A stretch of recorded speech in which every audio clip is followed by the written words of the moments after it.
Hello, everyone, and welcome back to my Marina Arena short mode guide. Now, today, before we even get into the replay that I wanted to use to illustrate kind of some of the things that I think are important in short mode, I'm just going to go over some like number one thing you want to be thinking about is we're in short mode. Well, what's the difference between faster and short mode? Short mode is shorter, obviously, and because of this, people snowball a lot quicker. So coming into the game, you want to be aware of what your opponent's tendencies are. I'm not saying that just blind predict exactly what they're going to do because that can also lead to disaster. But just come into it and just kind of have like a thought process of okay, I'm next to these players that I kind of know. Let me open, you know, let me these players who are decent. That's important too. Um, that I know that I'm going to open a strategy that's kind of does isn't terrible against them or isn't too expensive. A lot of times I see people who struggle and complain about short mode is they're opening very expensive strategies that don't really transition them well into what their enemy is doing. So we start off this game here, and I actually am next to No Fun and Artyom, Archon Lord. So I know that No Fun loves to open. He loves cracklings. He's like a very he's a fan of that strategy. He does it a lot. So I opt to go for a aberration, a medevac, and a vulture. This is not a very expensive opener, notice, but it does set me up well for any build that I want to do. So I want to counter some some sort of thing like cracklings. I'm opening an aberration because it not only does it allow me to like fast pick something like sniper or raider or whatever I want to do, but it gives me the can I slow this down a little? Okay, it gives me the opportunity to I guess react. Like I don't insta have to pick it because I can still keep trading a little bit with this aberration. Now, as you can see, No Fun didn't even open cracklings. He's going something completely different. And because this opener is not committing me to anything, I could still counter whatever he's going to do. And then we see also Archon Lord. I know he likes to open Ravens plus Science Vessel. So Aberration is pretty good into that actually because when Ravens are channeling, they're standing still. You can get that Aberration under them and kind of apply that slowing effect, potentially killing one. And look, Archon Lord didn't even go that this game, but because I opened a neutral opener that doesn't commit me to like a lot of like elites or whatever, or doesn't, I still can fast pick whatever I want. So I do opt for fast picking sniper here because I did see medics up with the Marine Ling opener, which I was planning on going sniper regardless because sniper is very strong right now as one of the best blind picks I would say too. And I also noticed that my cross is probably second favorites to win this game after me maybe. And if you fast pick, a lot of the times people are going to be waiting to counter the pre-made. So that's also an important thing. And as you can see, this aberration is doing wonders for me. This flank could have been way worse if I did not have that aberration. So already in a pretty good spot, decide to bring the snipers out. And what am I thinking here? I'm thinking I can probably win this game pretty fast. I have like a game plan for every game. I come into a game and I'm like, okay, I'm going to open aberration, fast pick sniper. I'm going to try to win the game before it gets to a point where people can like stop like can grief me to potentially or like slow me down. So this it's also important to kind of read the game. Sometimes you're going to be in the middle of two pre-mates, and in those kind of games you're not going to be able to win quick. So it's best to just kind of play a little behind, wait to pick the best mercenary possible, and then yeah. Another thing I want to note is like a lot of people are very negative in this mode against their ally. Like my ally here, Cutie Pie, he's not the worst player, but he's also not the greatest. And he did block me there. But I'm not going to just like flip out and just start like talking trash to him because people in this game are a lot like in real life. If you're talking trash to people in real life, I mean this isn't always the case. Some people respond very well to negative criticism, but if you're overly critical of anyone, most of the time they're not going to respond well or like listen to what you're saying. So what I would say is like try to be reasonable with your expectations of your opponent. Kind of, if or of your ally. If your ally is really bad and it's his first game, chances are he's not going to do many great things, but you can kind of use that. You can tell him, you can guide him. You can be like, "Hey man, like Team 4 is really good. It would be amazing if you fought Team 2. And then you can kind of like use him as like a buffer or something like that, or you can tell him where to go. And let's say he's not unresponsive and he's just like, feeding your enemy, which you're not, a fan of. You can just still, you can use that to your advantage. You can use him to kind of block that avenue so that that guy can't flank you. You can time it. So when he goes to fight Team 2, instead of just like complaining and be like, oh, you're feeding them, dude, you're feeding them, you could just say, hey, like, I'm gonna go feed off the other people because I know this guy cannot flank me at this time because he's preoccupied with my ally. Um, that's a great way to think of it, and it will honestly improve your win rate. Just that thought process. Because if you're constantly complaining, like you're not going to be winning many games, man. If you can't figure that out.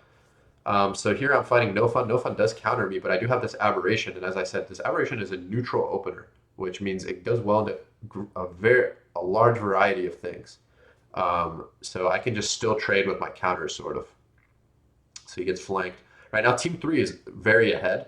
So my game plan is I need to just tech up my mercenaries because I know that fighting like going for a hero right now would not be a great idea, especially with them being ahead. Usually a hero is good when you're ahead or you're really behind, and I'm neither. So I'm going to keep getting my mercenaries. I did get like a nice War Prism and Vulture pickoff from Team 3, so that's always good. I would not recommend killing your Cross's stuff in very competitive games, but since this is still kind of like a pub, kind of has some pub aspects to it, it's fine, and especially since they're really ahead. So here I'm just kind of looking to fight someone. Cutie Pie hits a savior and then now is blocking me. And look, I'm not complaining. I'm not saying anything. Whatever. Let him do his thing. He blocks that off. Okay, Team 4 probably can't flank me. Let me go fight Team 2. You see? It's important to have that kind of mindset. Oh, okay, Team 2 doesn't want to fight. Let me kind of help him out a little, you know? So yeah, Aberration just completely shuts down Marine Ling. Aberration's actually just such a great opener now that I think about it because it counters a wide variety of melee. It counters Honey Badger. It's just great. Nothing really hard counters it. I mean, maybe Ghost. It's pretty good against Mini Thor, I would say too. Another great opener, I guess, that's kind of neutral is Duskwing, although Mini Thor does kind of counter it. Duskwing also allows you kind of to have this negating effect on cracklings and melee with Duskwings. You could just keep trading even when you're like behind because you could just keep barraging and cloaking, and it kind of allows you to still be able to pick your merc if you're like behind. So here I come in for another flank on Team 3, try to target down that prism. Unfortunately, do not get it. Getting flanked by the Marine Ling. Can't really do much. No Fun is fighting Cutie Pie, and at this point, maybe a lot of people would be freaking out and be like, "Cutie Pie, you're feeding No Fun." I'm not going to even say anything because it doesn't really matter. At the end of the day, my cross is strong right now, so No Fun being behind them doesn't really matter. I don't really consider him a threat. And also, it's important to a lot of times, like your noob ally realizes that they're doing bad, right? If you keep most people realize like, oh, I keep ramming up this choke and it keeps going horrible for me, right? People understand that they're doing bad and they're more likely to just leave on their own, or if you ask politely, just like, hey man, like this is a tough game. It'd be great if you left. These players are really good. Most of the time they'll just leave. So I hit a really nice flank on Team 2 there. I'm kind of catching up to Team 3 slowly but surely. I think at this point I might be taking a Spectre, which I think in this situation is good because I know Team 3, I know Archon Lord has a some sort of hero. He has a TAS, and then I know that Team 3 has elites and will probably go a hero. And I'm kind of, Spectre is a great hero to go when you're in a position where you're like slightly behind or ahead, but it's not really great from deep behind. But here I can kind of do that because I know I'm going to have to do it all, right? I know my ally is probably not going to be great with a hero just based off of his play. So I'm gonna take the initiative and go Spectre, so that way I can be responsible for dealing with the heroes, which is kind of the harder role than for example like storming with the Archon. It's not as hard. Dealing with the hero is like reactionarily is a little bit harder. So at this point, I'm trading very well with everyone. I've kind of caught up to Team 3, at least their player with the highest bounty. And right now I'm kind of thinking, so short mode is short, obviously, so that means everything is sped up. Right now this is, I would consider this deep into the mid game. Um, and you got to start thinking about ultimates in the mid game. So that's what I am doing. I'm teching my Spectre. I see a player is morphing an Archon, which is likely Archon Lord on team two. So I'm going to just deal with that. And go for the Commando, which I saw he pulled his Prism back, didn't really move the Bando back, so that's just a free pop for me. He went Marines, and the thing is, Marines are really good, and it's a good tech path. But if you do them too early, there's kind of like this weird timing where Mercenaries are slightly better, and that's what I kind of used to my advantage at that point, because he doesn't have it like rapid. I don't think he had rapid fire. Maybe he did, but he had some sort of he was slightly behind on the Marine upgrades. They just came out, so then I'm gonna pounce on them because the Marines are still weak. But like if it were a few minutes later and he got a little more fed, that would not have been a great fight for me. The good thing about snipers too is they kind of outrange Marines, so they just tend to do very very well against Marines. And here I'm just using that G shield. As you can see, my comp position is very simple. All I have is a Sentry, Aberration, Medevac, and a Vulture. A lot of people like to overcomplicate it. I like to keep it simple if possible. I don't think Mass Elite is almost ever good. So here I got my Commando out. I do have my PF and Stasis Ward just in case, because I did see that there were Marines from Team 3 and Team 4. So I was aware of the fact they might want to drop and kill me. That is probably something that they would want to look to do. Um, so yeah, we're just playing this out. We're in a good position. I do try to go for a sneaky mana nade. That wasn't that great though. I hit the nade, but he got the storm off, so this was not a great fight for me. And also, I would recommend like analyze everything like it's your fault, even if your ally is to blame. Like if you even there, right? Like a lot of people say like, oh well, like micro is better than me.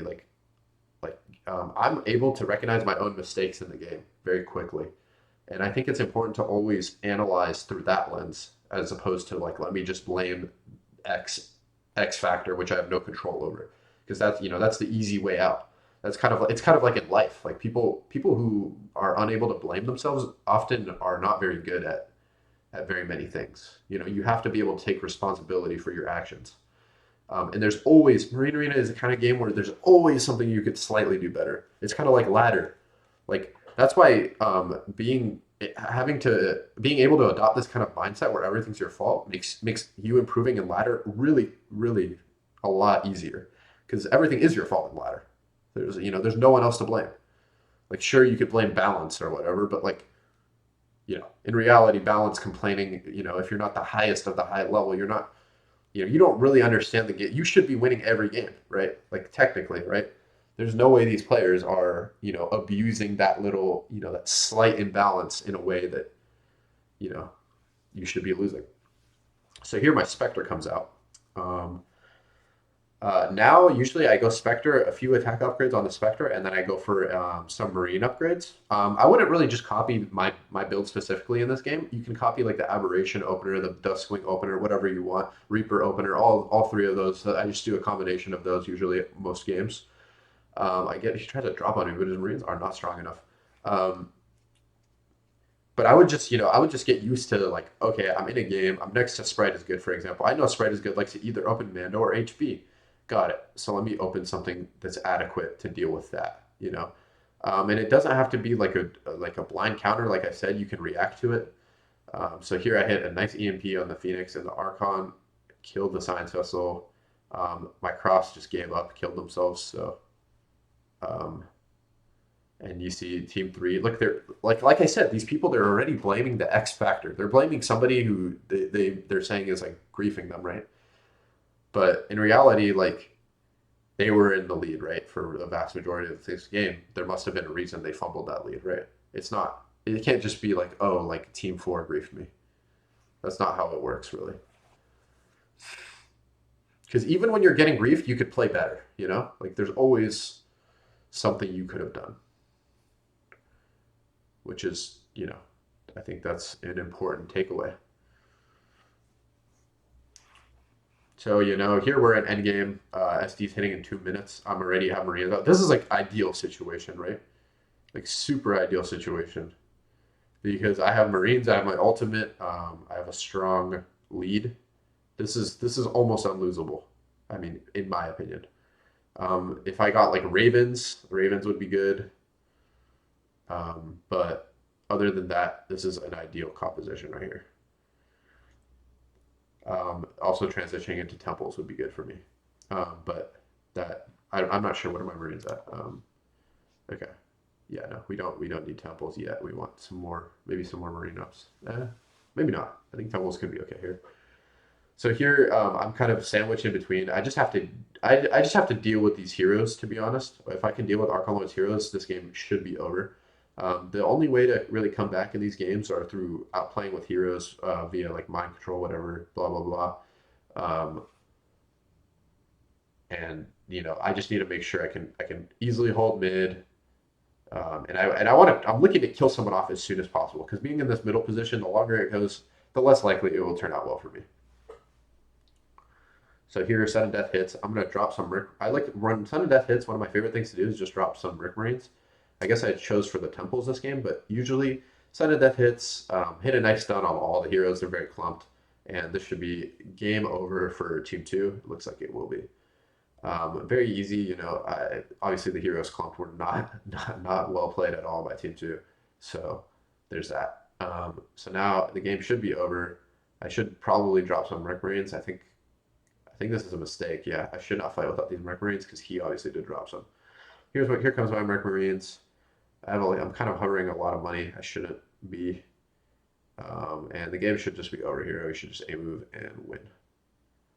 But yeah, this is what I mean though, is like short mode is very simple, but it's also you have to react very quickly, which a lot of people miss. Now, a few things I want to note is there's some certain hero combinations that are good in the end game. Um, I think my two S tier combinations that like if you were like in a scrim, which we haven't had many scrims lately, so it's kind of this is just kind of my prediction of how the scrim should go. I think um, Archon plus Nyx is like an S tier combination, and I think also Queen plus Spectre is an S tier combination. And obviously Archon mind control is really busted, and you can win a game from any position. Um, so that's kind of an issue, but I think that also Queen plus Spec is an S tier composition as well because of like kind of the root and like EMP play that can go on there. Queen's really good at baiting abilities. Um, I guess an A tier combination would be like Colossus Phoenix, which is not quite as good as Archon Phoenix. I mean, Phoenix are just really good if you're like usually the player who's slightly behind in your duo will go Phoenix and the carry will go like the spellcaster or whatever. Um, but that doesn't always have to be the case. So yeah, obviously this was a pretty short guide. I mean, it's short mode, so yeah. Hopefully you guys can get something out of this. I've been asked for this short mode guide for quite some time, so hopefully this cleared up maybe some things for you. And if it did not, please leave a comment and let me know what it did not clear up, and I can get back to you on that maybe with another video, or I can just respond directly through the comments. All right, thank you for watching.